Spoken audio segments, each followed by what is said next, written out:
প্রিয় স্নেহের ছাত্রছাত্রীরা, তোমরা যারা বিএ ফার্স্ট সেমিস্টারের সোশ্যালজিতে সাপ্লিমেন্টারি এক্সাম দেবে সিবিসিএস সিস্টেমে, তাদের জন্য আজকের এই ভিডিওটি অত্যন্ত গুরুত্বপূর্ণ। কারণ আজকের এই ভিডিওতে আমি তোমাদের সোশ্যালজি সমাজবিদ্যা থেকে আমি গুরুত্বপূর্ণ প্রশ্নগুলো নিয়ে আলোচনা করব। তোমাদের 15 নম্বর এবং 5 নম্বরের প্রশ্ন আসে। তো 15 নম্বর এবং 5 নম্বরের প্রশ্ন কমন পেতে কোন কোন প্রশ্নগুলো ভালো করে দেখবে সেগুলো নিয়ে আলোচনা করব। তো দেখো, আমাদের প্রথম প্রশ্ন রয়েছে, সমাজতত্ত্বের সংজ্ঞা দাও। সমাজতত্ত্বের প্রকৃতি ও পরিধি আলোচনা করো। সংস্কৃতি কাকে বলে? সংস্কৃতি ও সভ্যতার পার্থক্যগুলি নিরূপণ করো। সমাজতত্ত্ব ও ইতিহাসের সম্পর্ক ব্যাখ্যা করো।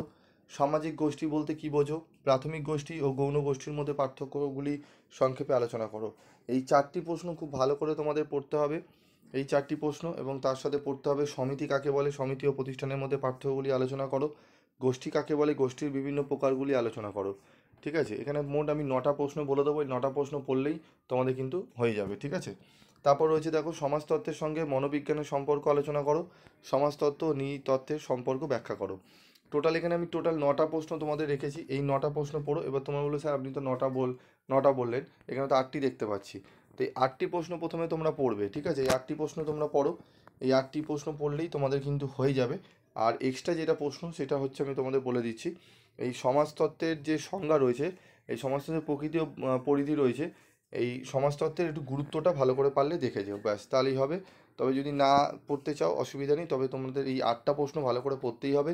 এই 8টা প্রশ্ন যদি ভালো করে পড়ে নাও, আশা করি তোমরা এখান থেকে প্রশ্ন 15 নম্বরের যে প্রশ্নগুলো দেওয়া হয় সেগুলো তোমরা কমন পেয়ে যাবে। এরপর আমরা চলে আসবো 5 মার্কসের কোশ্চেন। চলো 5 মার্কসের কোশ্চেনগুলো আমরা দেখে নিই এক এক করে। দেখো, 5 মার্কসের কোশ্চেন রয়েছে। প্রথম প্রশ্ন, সমাজতত্ত্ব ও রাষ্ট্রবিজ্ঞানের মধ্যে পার্থক্য নির্দেশ করো। অন্তর্গোষ্ঠী ও বহির্গোষ্ঠীর মধ্যে পার্থক্য দেখাও। সমিতির বিভিন্ন বৈশিষ্ট্যগুলি লেখো। সংস্কৃতি ও সভ্যতার পার্থক্য লেখো। সামাজিক বিবর্তন ও প্রগতির ধারণাটি সংক্ষেপে লেখো। সমিতি ও প্রতিষ্ঠানের মধ্যে পার্থক্যগুলি উল্লেখ করো, অত্যন্ত গুরুত্বপূর্ণ। সমাজতত্ত্ব ও নৃতত্ত্বের পার্থক্যগুলি চিহ্নিত করো। জনসম্প্রদায়ের মূল বৈশিষ্ট্যগুলি কী কী? জনপ্রিয় সংস্কৃতি ও উপভোক্তা সংস্কৃতি বলতে কী বোঝানো হয়? সামাজিক বিবর্তনী ও প্রগতির ধারণা দুটি সংক্ষেপে আলোচনা করো। নির্দেশক গোষ্ঠীর সামাজিক গুরুত্বের ওপর একটি টীকা লেখো। প্রশ্নগুলো অত্যন্ত গুরুত্বপূর্ণ। এখানে টোটাল আমি 5 মার্কসের 11টি প্রশ্ন রেখেছি। এই 11টি প্রশ্ন ভালো করে গেলে এখান থেকে প্রশ্ন কমন পেয়ে যাবে।